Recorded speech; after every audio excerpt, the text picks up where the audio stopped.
Ladies and gentlemen, I present to you the 2013 inductee into the Claremore Business Hall of Fame, Mr. Wendell Moore. Mr. Honorable Ross, chamber members, ladies and gentlemen, I was going to get up here and brag a little bit about myself, but I'm certainly not going to bother with it now.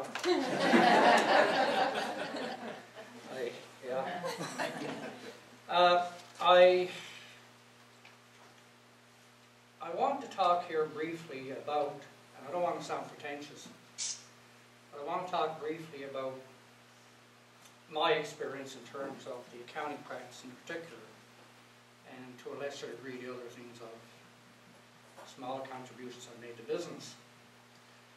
If you don't mind, I'll read this off here. I'm not a great public speaker, but what I have to say I feel with a great deal of emotion and passion.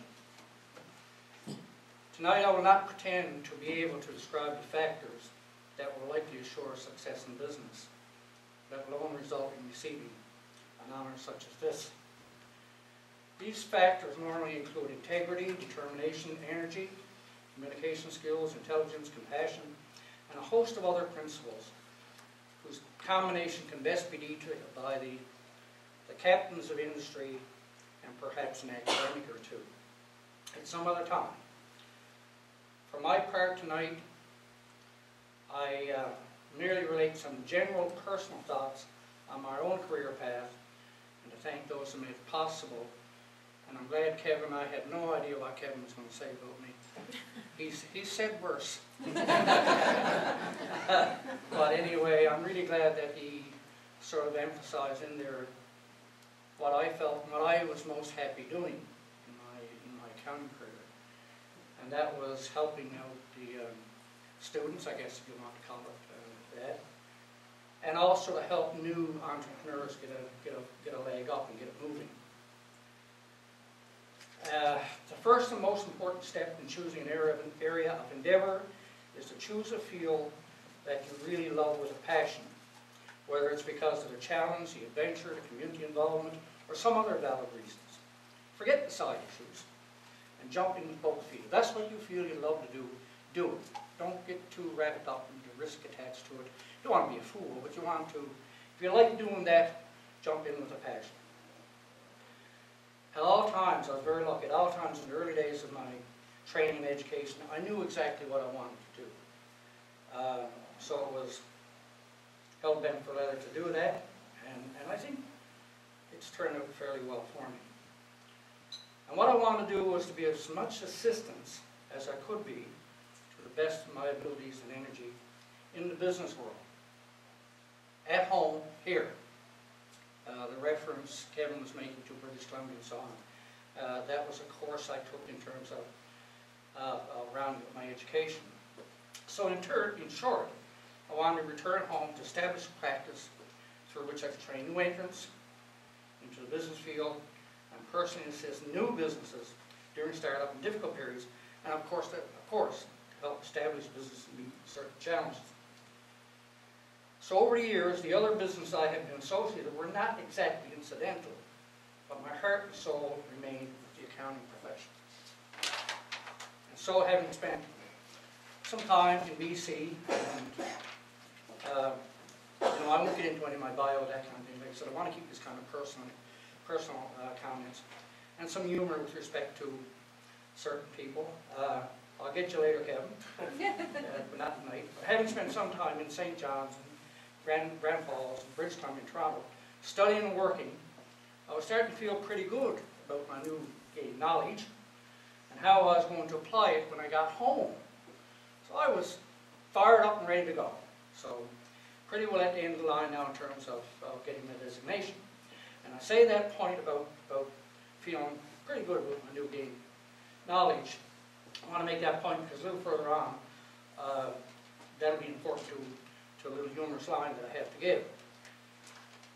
So anyway, we arrived in Toronto from BC for a short time. This is back, Kevin says I'm old fart, back in the early 70s, before moving all the way home to set up practice. So Mara's parents at that time, were working in Toronto.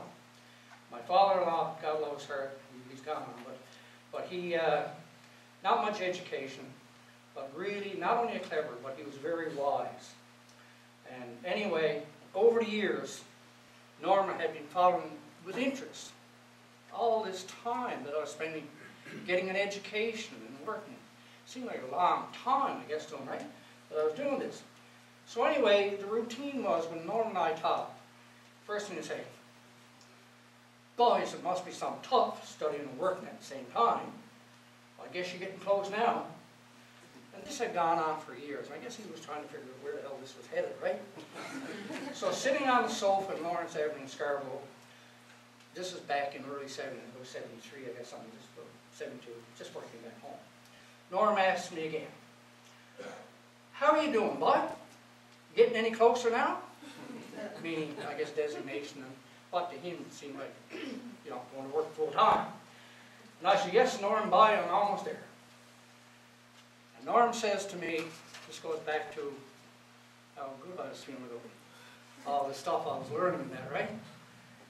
And a lot of people you hear probably knew Norman Drudge, and I guess some other people don't, but I just want to give a little clip on him about in terms of being a wise old fellow from rural Newfoundland.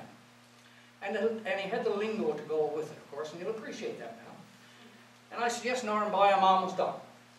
And Norm says, Will, Windle, you must have some lot in you now. He said, when is you ever going to start letting some of it out?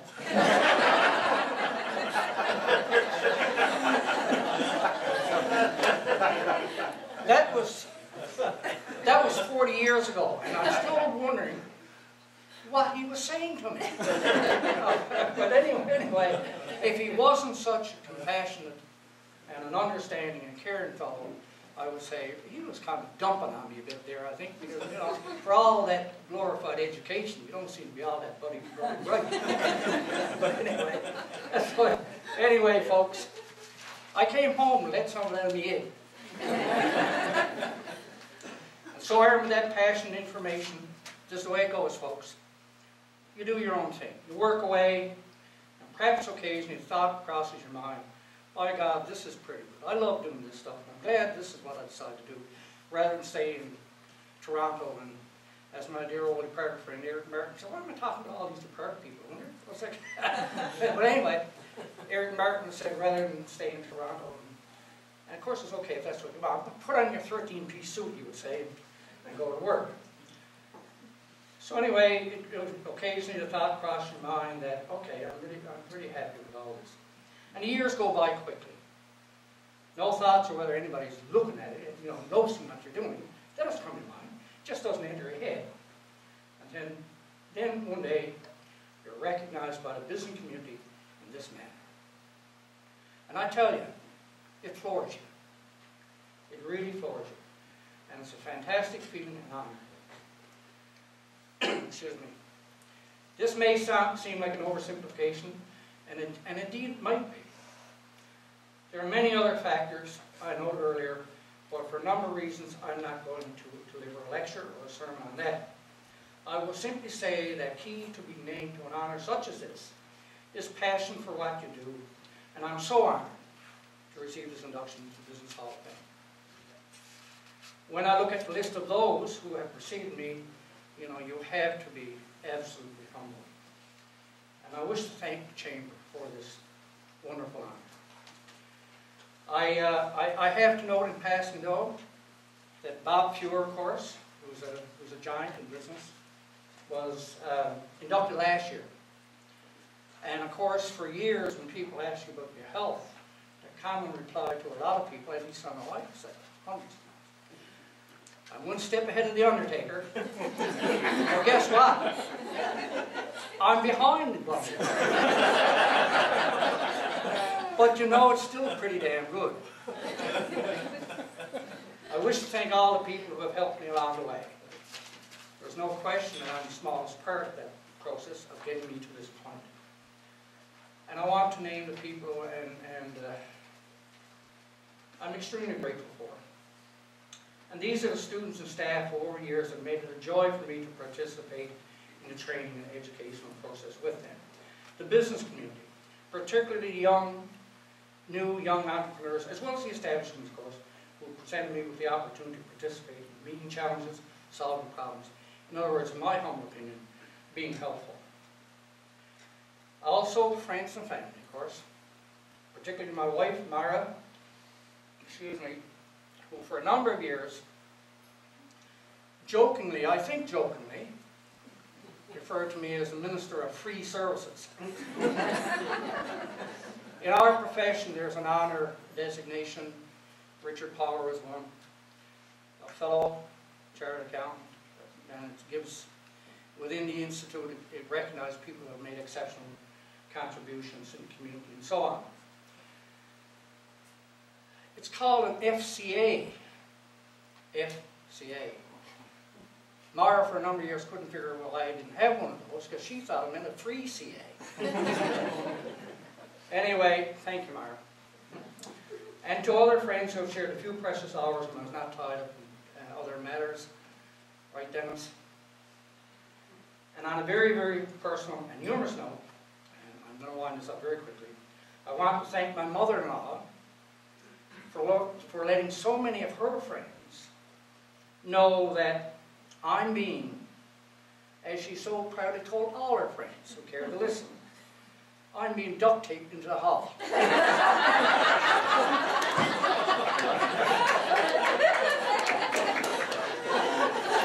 How's that? How proud is she? Anyway, I'm sure very shortly that Mara and Florence will let her know that I'm okay and I haven't been duct taped.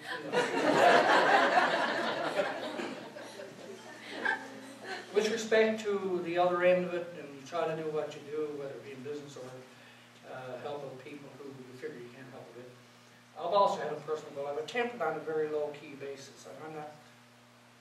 Anyway, we'll get it. I have attempted on a very low-key basis, using skills from my accounting and business environment to help individuals in particular, but also groups such as low-income senior groups, charities, etc. Those were my intentions. So to me, recognition of some of these efforts, some of those efforts rather, here tonight is as important as anything else. In closing, I congratulate all the nominees and the winners for Small Business of the Year, Business of the Year, and Community Cares Awards. Excuse me, awards. Well done. Finally, I must thank our very good friends, Kevin and Susan Sexton, who themselves have made a tremendous mark in business in this province, and have contributed so much, which, again, what I like about it is that they quietly go about doing very good charity works for a lot of people, and they've touched a lot of people's lives.